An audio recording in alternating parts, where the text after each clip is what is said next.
kesalahan terbesar adalah yang pertama, ideal marketnya nggak pas atau kurang tepat.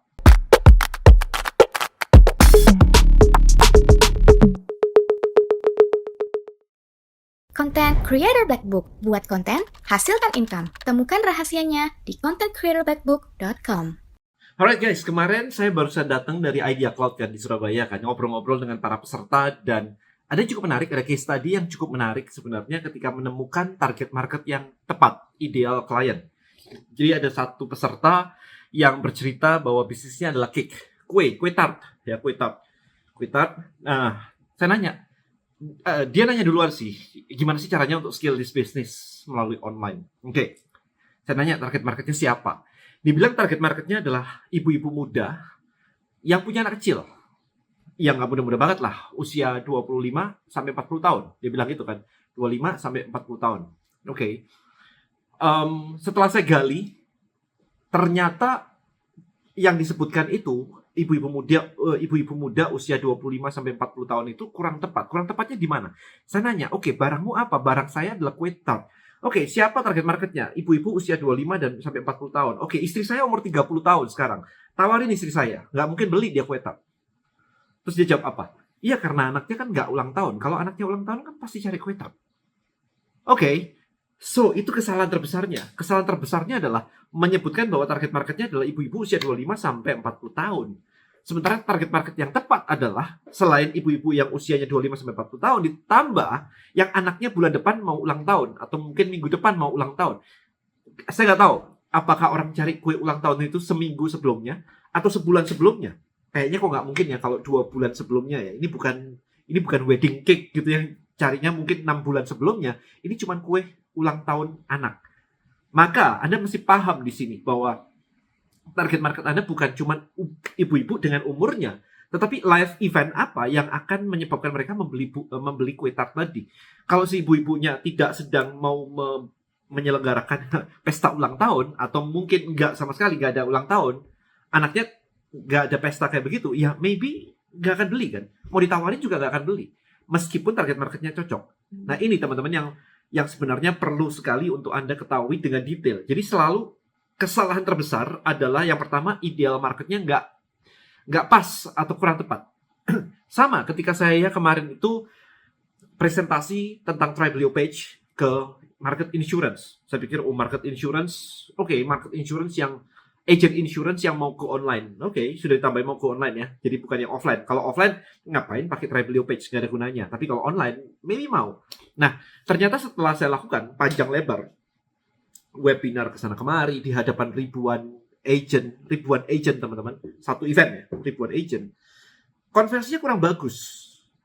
Dan ternyata setelah saya selidiki, analisa lebih lanjut, ternyata market yang ideal banget adalah agent insurance yang sudah go online dan menjadi content creator.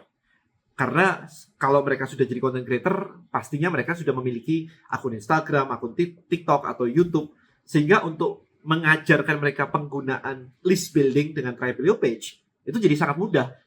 Karena kalau tidak, ternyata ngomongin bikin konten aja buat mereka nggak ngerti. Emang konten buat apa? Ngomong apa? Mesti posting apa? Berapa kali seminggu? Diajarin pun tidak dilakukan karena soul-nya belum content creator. Bayangin Anda lihat video saya kayak begini kan setiap hari ya. Kalau bukan content creator, idenya kan nggak muncul. Nggak biasa. Kepalanya tidak biasa diajak mikir ide konten apa setiap harinya.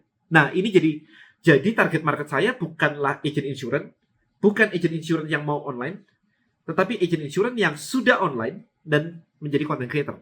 Nah inilah target market. Maka dari sini Anda jadi memahami dong, kira-kira target market Anda siapa. Nah setelah target marketnya ke-define dengan tepat, siapanya dengan spesifik banget, step berikutnya untuk scale adalah GTM. Saya sudah sebutin di beberapa video saya sebelumnya kan, go to market strategy. Jadi kalau misalkan mau ketemuin agent insurance yang content creator tuh di mana? Nemunya di mana? Itu satu. Kedua, kalau mau nemuin ibu-ibu yang anaknya mau ulang tahun kurang seminggu, itu di mana? Kalau Anda nggak bisa nemuin ini, maka Anda nggak bisa scale the company. Maybe Anda punya bisnis di mana Anda cuma nunggu. Orang tahu dan nunggu. Ya, tetapi Anda tidak bisa ngejar mereka. Karena kan Anda mesti ngejar nih, oh kamu mau ulang tahun ya, seminggu lagi ya. Oke, ini barang buat kamu, ini barang buat kamu. Ngejar gitu. Tetapi kalau Anda tidak tahu cara menemukan mereka, berarti yang Anda lakukan adalah menunggu. Kalau menunggu, berarti strateginya adalah Anda menggunakan konten-konten sosial media untuk awareness. Oke? Nah, kalau untuk awareness sih, paling nggak, kalau saya mau beli kue tart, saya tahu merek A, gitu. Atau saya mau beli ini, merek Anda, dan sebagainya. Kalau Anda memang sudah tahu itu, maka yang perlu Anda pertimbangkan adalah, dari awareness, dari orang tahu, sampai dia beli kue tart tadi misalnya, atau apapun itu, berapa lama? Berapa banyak cost yang harus Anda keluarkan? Jangan-jangan Anda ngiklan, awareness-nya muncul nih, tapi ulang tahunnya bulan lalu. Berarti ulang tahun berikutnya masih 11 bulan lagi. Yang artinya adalah Anda akan spending iklan setahun sebelum dia beli. Nah, pertanyaannya adalah, apakah cost yang Anda keluarkan untuk ngiklan selama setahun ini bisa nutup ketika orang itu beli barang Anda dan profitnya nutup nggak untuk bayarin ini? Kalau nggak nutup, ini berbahaya sekali karena nggak presisi. Jadi awareness itu, remember, kalau di awareness sedikit aja dan dia langsung beli pendek, berarti biayanya cukup murah. Tetapi kalau di awareness aja, tetapi proses belinya itu panjang sekali, ini jadi mahal nih awareness-nya nih, sampai transaksi. Itu kan biaya terus tuh. Maka strategi awareness perlu lagi dipikirkan. Apakah Anda perlu melakukan itu? Bahkan apakah Anda punya budget yang cukup untuk melakukan campaign awareness? Jangan-jangan Anda malah tidak tepat melakukan campaign awareness karena budgetnya terlalu mahal dan Anda nggak punya budget. Maybe sebaiknya langsung to the point aja, jangan menjadi awareness dulu. Nah, ini adalah pertimbangan-pertimbangan kalau Anda menjadi seorang digital marketer tuh banyak sekali pertimbangan seperti ini. Jadi nggak melulu kayak, saya awareness aja, saya langsung penjualan aja. Ya kan? Banyak orang yang agency di luar sana kadang-kadang mengatakan bahwa kita cuma melakukan campaign awareness, atau orang yang nggak ngerti, kebanyakan nggak ngerti. Mereka ngomongnya adalah saya melakukan campaign awareness aja. Problemnya adalah dari awareness sampai buy itu kapan? Kalau tidak pernah dilakukan, di-execute sampai buy-nya, nggak ada gunanya awareness doang, karena jalurnya nggak ketemu. Jadi ini adalah sesuatu yang cukup kompleks. But anyway, video ini saya nggak mau panjang-panjang. Video ini cuma pengen menegaskan aja kepada Anda bahwa target market mesti clear. Kalau ibu-ibu usia 25 sampai 35 sampai 40 tahun, tapi adakah live event something di hidupnya dia yang membuat dia harus membeli itu? Ulang tahun anak, pindah rumah, kerjaan baru, dan sebagainya. Bisa nggak Anda menemukan yang seperti itu? Jangan cuma umur doang. Umur doang mah banyak.